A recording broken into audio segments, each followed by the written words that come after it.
bien, muchísimas gracias. Seguimos, estamos haciendo Portal Miami, programa que emitimos por TV Radio Miami, en conjunto con Radio Miami Internacional y todas las emisoras asociadas. Todos sabemos y seguimos muy de cerca, con mucho sufrimiento, porque realmente la situación en Venezuela lo amerita, y es lo que está pasando en ese país. Lamentablemente las noticias que vamos recibiendo cotidianamente tienden a agravar la situación y pareciera ser un barril sin fondo, ¿no? ¿A dónde termina esta historia? Vamos a conversar con el doctor Alfredo Michelena. Él es sociólogo, además es un experto en economía, diplomático. Casualmente lo encontramos en un lugar frío, muy lejano a Venezuela. Lo encontramos en Ottawa, en Canadá. Pero es siempre un placer conversar con el doctor Michelena. Doctor, un gusto saludarlo. Agustín Racuni desde Miami. ¿Cómo está? Muy bien, muchas gracias. ¿Cómo están ustedes por allá con ese calorcito? Aquí estamos con temperatura, digamos, ideal, aunque un poco nublado la mañana de hoy, pero bueno, envidio el frío que usted tiene. Me imagino que sale a jugar con la nieve. Bueno, los primeros 2 meses se sale a jugar con la nieve, los últimos 6 no. Eso Sí. dicen aquí en Canadá, ¿no? Ajá. Bueno, de cualquier manera que sea una estadía placentera. Me imagino Sí. que tiene previsto volver pronto a Venezuela. Claro, siempre estoy yendo y viniendo, cada vez que puedo me muevo con rapidez. Aunque ahora, por ejemplo, no hay vuelos directos, porque la mayoría de los vuelos que salían de Canadá ya no viajan a Venezuela. Y ahora viajar a Venezuela se ha convertido en un pequeño problema que te tarda 3 días en llegar y 3 días en volver. ¿Y por qué es Que eso? te- Por las escalas.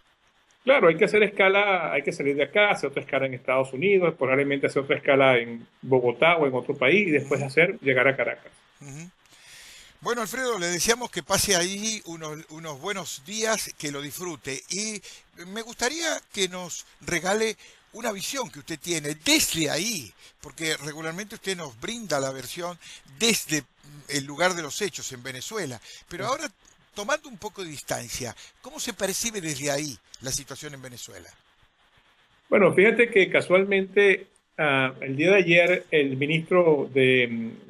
canciller canadiense se mostró preocupado por la situación de Venezuela e incluso específicamente se mostró preocupado por una nueva resolución que salió en Gaceta Oficial hace como unos 15 o 20 días en el cual se permite que la Fuerza Armada utilice armas de guerra Ujú, para disolver a los manifestantes.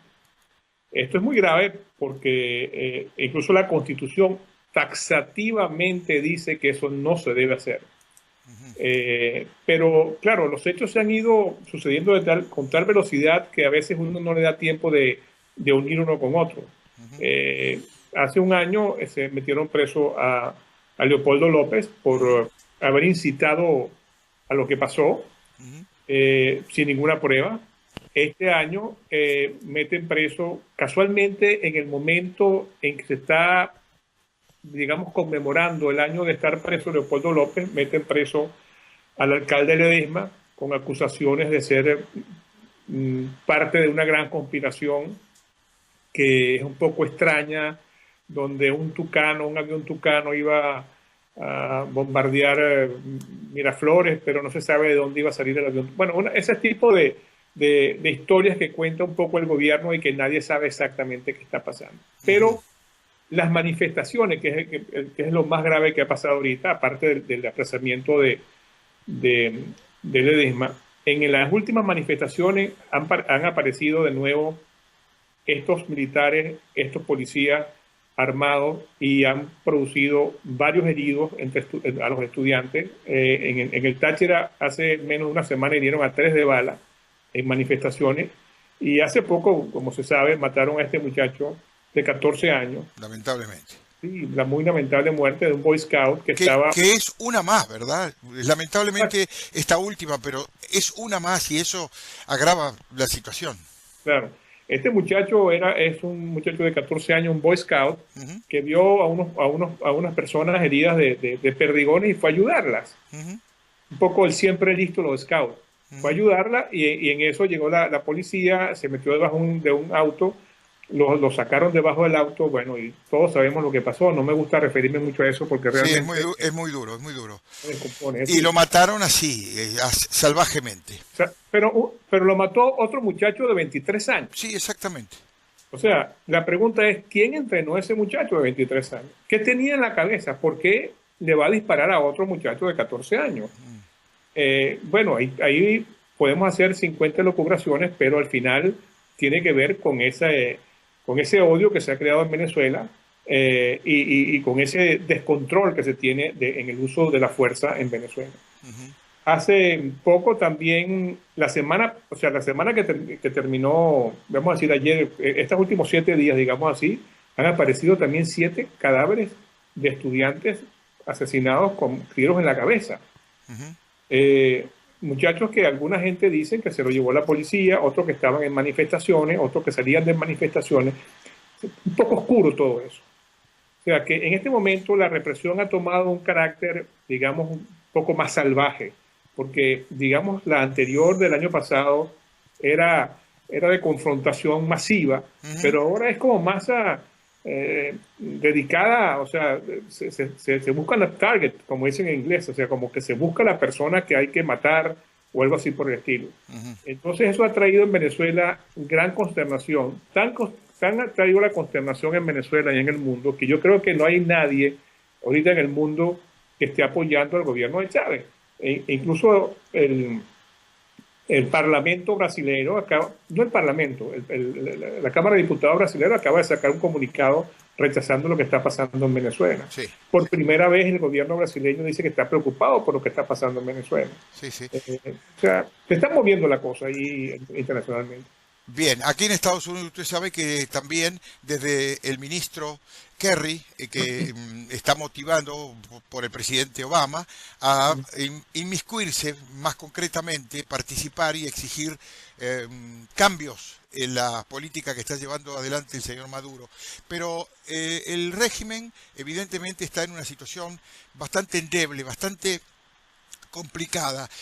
Usted bien lo dice en alguna de las notas que he leído, escrita por usted, que ha perdido varios pilares, 5 entre ellos. Uno sería el apoyo popular, que en una democracia significa cambio de autoridades, y usted lo dice muy bien, y el otro es el respaldo de la chequera, ¿no? Los recursos económicos. Claro. ¿Qué impacto está teniendo esto en el fortalecimiento? O sea, ¿en cuánto puede soportar este gobierno toda esta situación? Bueno, económicamente el gobierno económicamente está muy mal. Tanto así que en Venezuela, usted sabe, existen carencias de una cantidad de productos. Me da risa de lo que voy a decir, pero es absolutamente cierto. Venezuela acaba de ir, el presidente Maduro acaba de ir a Trinidad para cambiar petróleo por papel toalé. O sea, cuando estamos a esos niveles, no, increíble. O sea, ¿qué más puedo decir? ¿Entiendes? O sea, en un país que tiene, es decir, Trinidad es una islita que puede producir papel toalé y Venezuela es un inmenso país lleno de árboles que puede, etcétera, etcétera, y no puede producir papel toalé. Pero bueno, lo que quiero decir es que hay un problema muy grave porque el sistema en Venezuela, digamos que, ¿cómo cambió el sistema en Venezuela? El sistema económico, digamos así, el sistema populista económico. En la época de la democracia civil, se llaman los 40 años de democracia, el petróleo entraba y lo que se ganaba del petróleo se introducía a la economía a través de créditos a empresas, a través de grandes construcciones, de manera que eso generaba trabajo.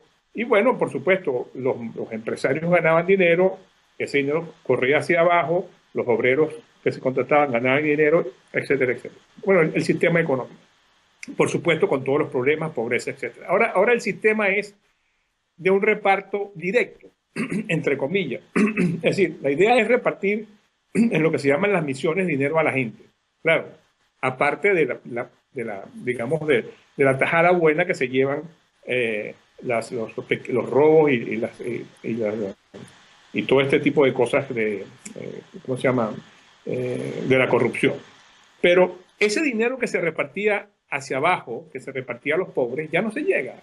El último estudio que hizo la Universidad Católica Andrés Bello y la Universidad Central de Venezuela sobre pobreza dice que solamente el 7% de los más pobres reciben las misiones. O sea, ya no están llegando las misiones a los pobres. El 85% de la población piensa que Maduro no sirve, que ese gobierno no sirve. Y el desencanto es tal que todo el mundo dice en las encuestas que votaría básicamente por un candidato que no fuera Maduro, o sea, que fuera de la oposición. O sea, la situación para este gobierno está muy difícil. ¿Cómo se mantiene el gobierno? ¿Cuáles son los dos pilares que tiene? El pilar de las instituciones, los poderes del Estado, el Congreso, la Defensoría del Pueblo, la Fiscalía General, etcétera, que está totalmente dominado por ellos. Y el Ejército. Esos son los únicos dos pilares que le quedan. Porque el quinto pilar, que para hacer referencia a lo que yo escribía en este pequeño escrito, es el mundo internacional. Pero cada vez vemos que el mundo internacional se le está yendo de las manos. Es decir, económicamente ya los países que pertenecen al ALBA y que pertenecen a Petrocaribe están buscando mejores relaciones. Ya Estados Unidos está metiendo en el Caribe con un programa de energía para el Caribe. Y Estados Unidos decidió dar 5.000 millones de exactamente, de dólares. América. Sí, sí. O sea, ¿por qué? Porque realmente los países del Caribe y Centroamérica están buscando otra alternativa. Exactamente.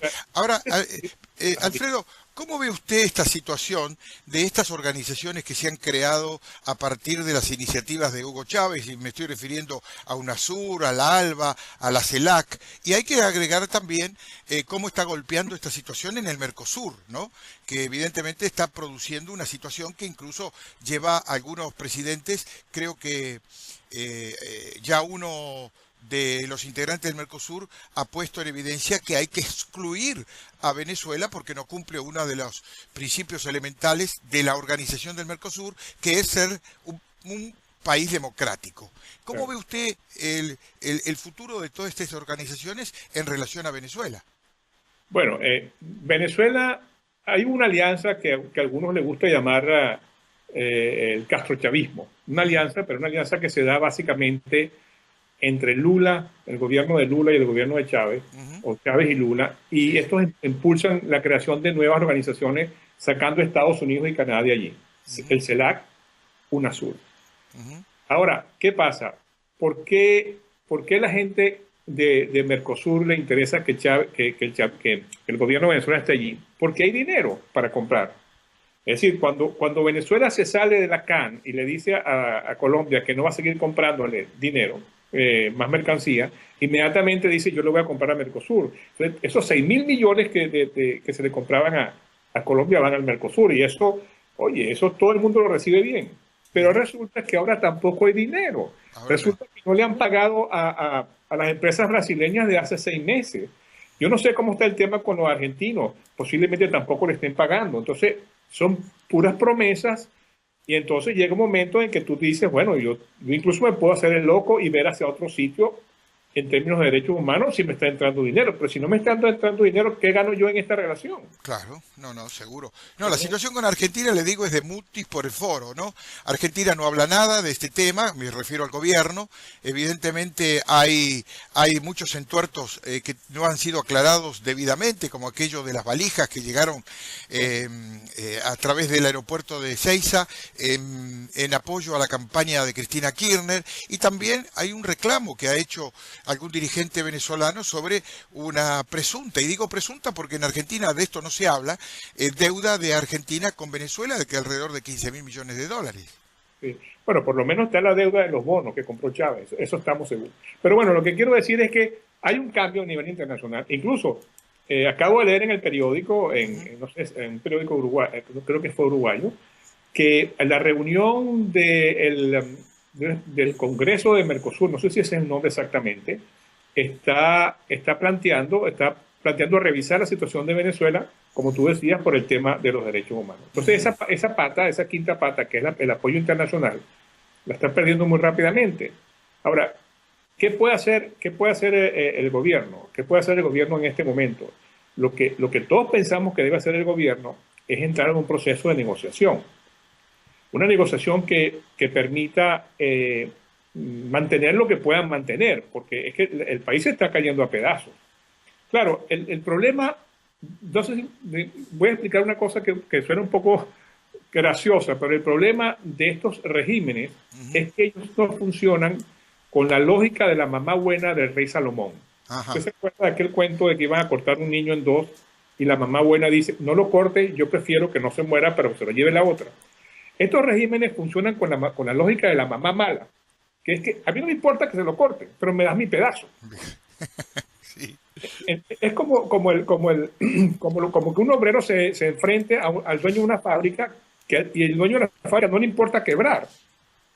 O sea, ahí no hay lógica, ahí no hay posible negociación, porque si los obreros, cuando le dicen, vamos a llegar a un acuerdo, él le dice, a mí no me importa ningún acuerdo, no me importa quebrar la compañía, ahí no hay posibilidad. Entonces, en esa lógica de la mamá mala es muy difícil saber qué está pensando el gobierno. Nosotros que vivimos en el mundo de la lógica de la mamá buena, suponemos que el gobierno debe ir a una negociación. Y se supone que va la gente de UNASUR allá a negociar, a buscar negociación. Aparentemente ya Brasil está planteando la necesidad de la negociación porque lo dijo en un comunicado de Itamaraty. Evidentemente los colombianos están diciendo que hay que negociar. Faltarían los ecuatorianos que están demasiado, porque este grupo se compone de 13 cancilleres, de estos tres, Colombia, Brasil y Ecuador. Pero Perú también dice que hay que negociar. O sea, hay un impulso hacia la negociación. Ahora, con respecto a ese tema, doctor Michelena, podemos agregar que acabamos de conocer la novedad. Juan Manuel Santos acaba de ofrecerse como mediador para un diálogo entre el gobierno y la oposición. ¿Cómo ve usted esa propuesta? A mí me parece fantástica por lo siguiente. ¿Cómo se va a negar ahora al gobierno que Santos medie cuando Santos le permitió al gobierno venezolano mediar en el tema de la FARC? Claro. Claro, van a decir que si la soberanía y tal, pero en la medida en que lo van diciendo, ellos mismos se van, digamos, negando lo que ellos mismos hicieron. Entonces, yo creo que eso sería una excelente posibilidad, entre otras cosas, porque Santos sería una persona que el chavismo no vería como extremadamente anti-chavista, pero a su vez Santos ha puesto, digamos, los puntos sobre las sillas en muchas oportunidades. Creo que sería una buena posibilidad. Hay otro presidente referente, en este caso el señor Mujica de Uruguay, acaba de hacer un comentario interesante, sobre todo por la definición que hace de los militares de izquierda que, según él, están en la posibilidad de dar un golpe al gobierno de Maduro. Pero ¿qué sucede? Que él mismo dice sería un gravísimo error que se salieran de la Constitución. Y yo me pregunto, ¿cómo Mujica se preocupa de la Constitución como si se estuviera respetando la Constitución en Venezuela? Claro. No, además, la otra pregunta que uno se hace en esa declaración es, si esos militares son de izquierda, o sea, ¿cuáles son los de derecha? O sea, sería lo del mismo palo, ¿no? Exacto, lo de derecha sería el gobierno. O sea, ahora resulta que el gobierno de Maduro es un gobierno de derecha. Yo no entiendo esa definición. Sí, no pega. Sí. Es un rompecabezas la declaración de Mujica. Sí. Alfredo, ¿cuánto tiempo puede soportar desde el plano económico esta situación que vive Venezuela? Y me refiero a la estabilidad del gobierno, ¿no? Claro, desde el punto de vista económico se dice que hay dinero como para los primeros 6 meses de este gobierno. Claro, la gran ventaja que tiene este gobierno es que él tiene la maquinita de producir bolívares. Dólares no, sí. Bolívares. Como la Argentina, que emite moneda argentina, por supuesto. Exacto. Pero resulta que el problema está en que yo no creo que tengan... todo el mundo prevé que este año puede ser el año del final del gobierno de Maduro. Cuando digo que es el final, no quiero decir que él vaya a dejar la presidencia, pero mi apreciación es que su única manera de sobrevivir va a tener que ser negociando